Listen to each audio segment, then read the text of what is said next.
Most of the Indian people believe that Nepal is completely dependent on India, and hence Nepal should always remain loyal to India.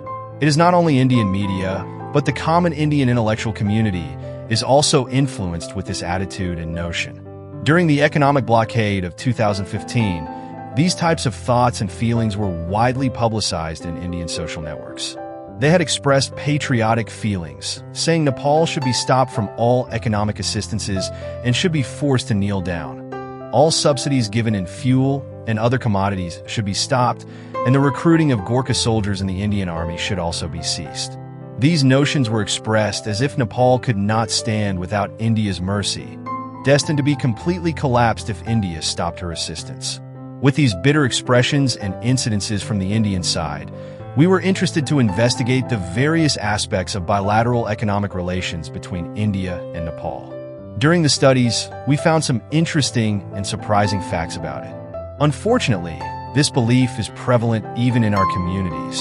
Because of the lack of truthful facts, we Nepalis also think that Nepal is economically dependent on India.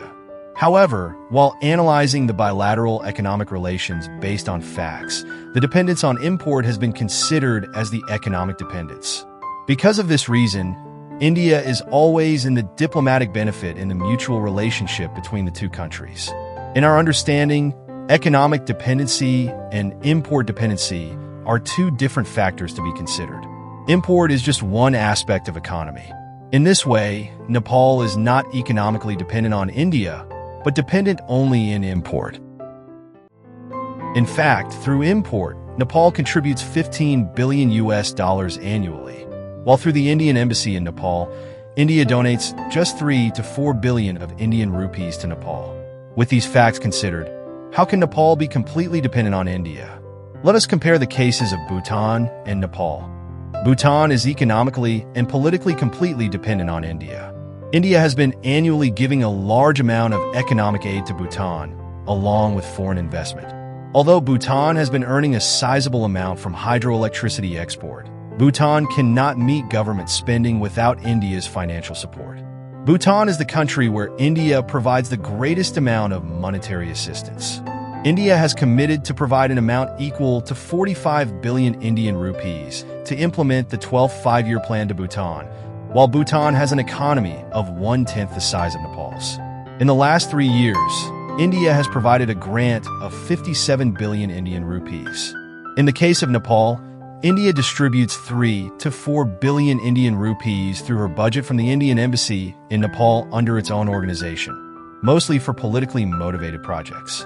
These grants are out of the Nepalese government's control and are not visible in Nepal's annual budget. Ironically, that annual grant from the Indian government is an iota fraction of the tax the Nepali citizens living near the Indian border pay every day to buy daily necessities. It is to be remembered when Indian President Pranab Mukherjee, the finance minister of India in 2011, had said the annual economic grant from England, which amounts to £280 million, 42 billion Indian rupees, to India is like some cumin seeds in the mouth of an elephant. With this remark, he had undervalued the amount of England's monetary grants to India. Though Nepal is dependent on India for import, it never became dependent on India for matters concerning economy, like Bhutan did.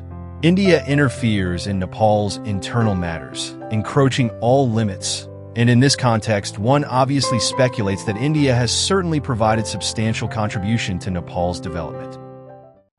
However, our speculations contradict the facts. India has been exploiting $15 billion annually from the small country Nepal.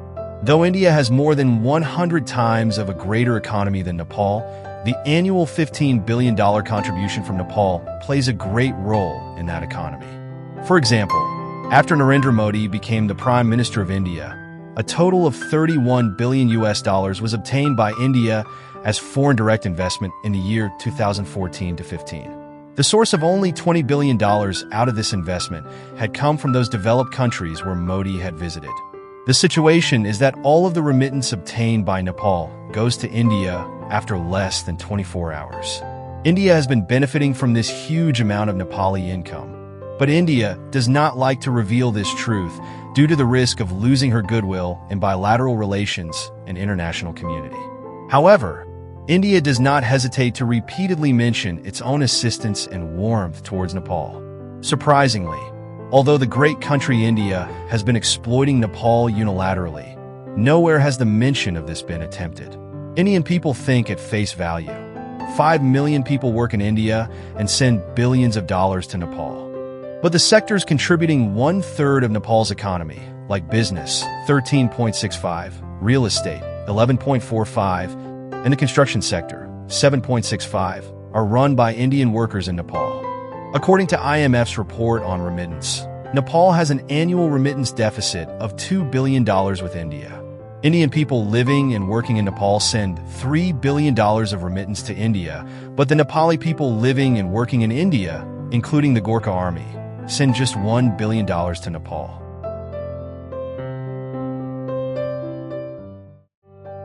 India is the third largest country that sends remittance to Nepal, whereas Nepal ranks the 8th largest country to send remittance to India.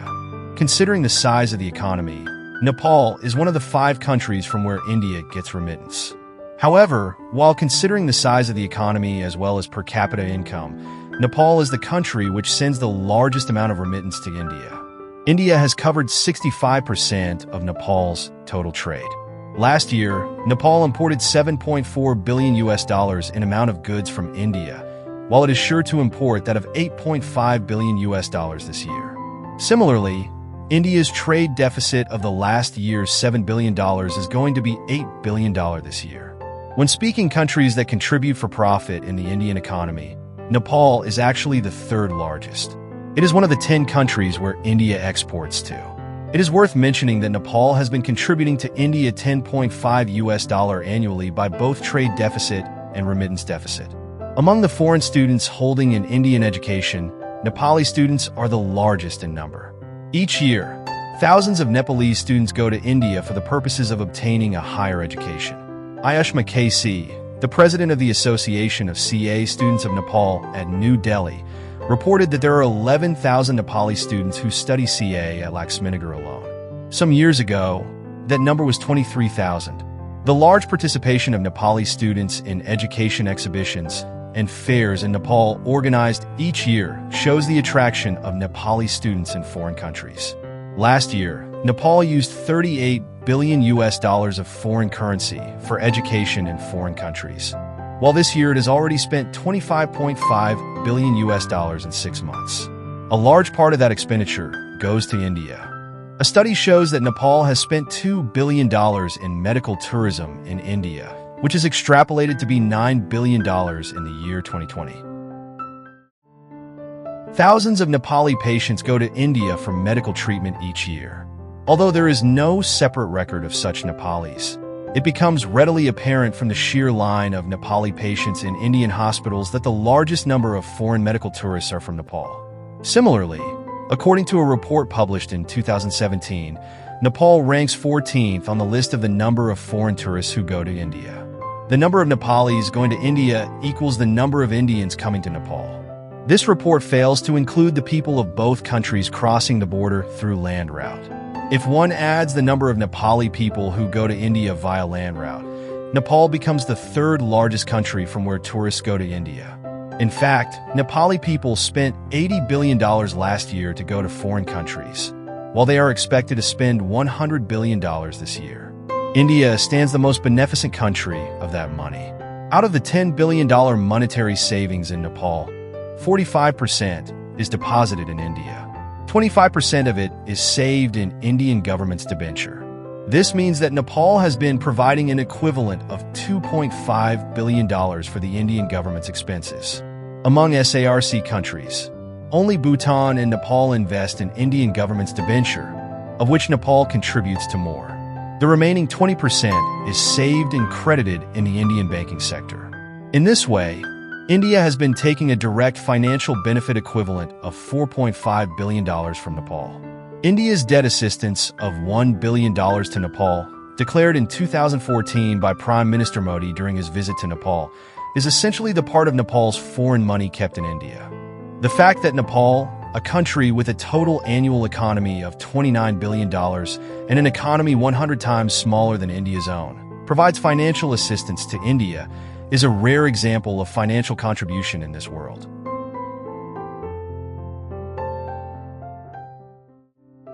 India, unfortunately, does not look at Nepal in a better light. These types of feelings and hindrances to our development efforts is not an identity of a good neighbor. The benefit from informal trade on a large scale, the benefit from the use of Indian currency in Nepal, the unilateral exploitation of water resources obtained from unequal treaties taken from the Koshi, Gandaki, and Mahakali rivers, and the local taxes Nepali consumers pay every day while they go to buy in bordering Indian towns all stand testament to benefits that India reaps from Nepal. These benefits notwithstanding, Nepal has been directly contributing more than $15 billion to the Indian economy. All transactions between the two countries is done in market value.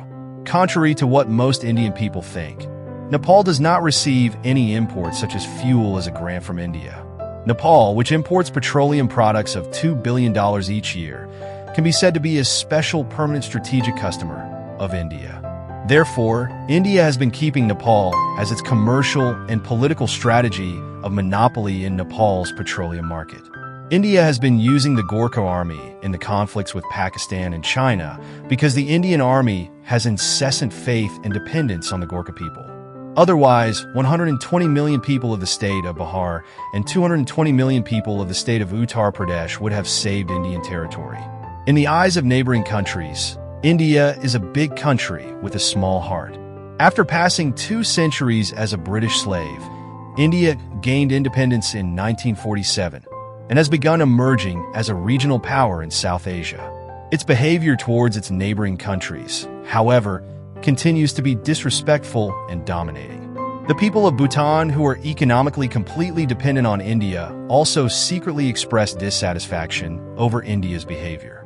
Landlocked countries such as Nepal have been facing problems for decades because of India's deliberate lack of decision-making, even for trivial matters of bilateral relationships.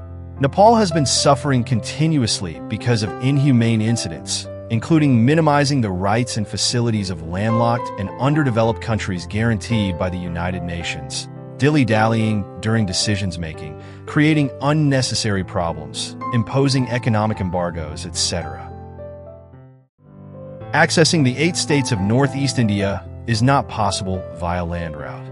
One must travel 1,600 kilometers inside India to reach Tripura from Kolkata. Because of the help from Bangladesh, however, this route has been shortened to 500 kilometers. India should also facilitate shorter routes of Bhutan, Bangladesh, and Nepal, Bangladesh in order to prove an identity of being a good neighbor. Similarly, India has proposed Bangladesh to transmit hydroelectricity generated in the rivers of northeastern states to other states of India using Bangladesh's land route. Bangladesh has proposed to develop an international treaty to join Nepal, Bhutan, India, Bangladesh by electricity. India had been insisting on the compulsory condition of Indian investment in order to use the Indian land route for exporting electricity to the third country. After Bangladesh complained about this condition of India, India has shown some flexibility to change this condition and open the possibility to exporting electricity to other countries. Because of political stability, Bangladesh has achieved higher economic growth in the recent years, but electricity supply is the main challenge in making that economic growth sustainable. That is why Bangladesh has formulated a plan to import necessary electricity from Bhutan and Nepal. India has much to learn in the way of behavior, assistance, and understanding towards neighbors from Bangladesh. The open and porous border with India has always been an issue of challenge and security. The border has been encroached. Indians are claiming Nepali citizenship. Nepalese people living near the border go to Indian towns to buy daily necessities, etc. All of this has been promoting informal trade, and there are many sensitive issues of security at the border. These are the main challenges of having an open border. Nepal has always been undermined in these issues of bilateral relations. Hence, the open border has been an obligation rather than a benefit to Nepal. In order to solve the above-mentioned problems, Nepal should end the tradition of wasting its time of Nepal-India joint programs and formalities, always concluding the programs by monotonously talking about the age-long friendship, pouting the same cultural, social, geographical, economic, and political environment, and ignoring the present problems all play their part in allowing the inherent problems in the status quo position to run amok. The program should begin with the real problems and issues, then conclude with formalities of friendly relations. The fact-based issues of the bilateral relationship would thus be clearly visible to the citizens and stakeholders of both countries. Gradually, the thoughts would be changed so that the knots of problems be broken.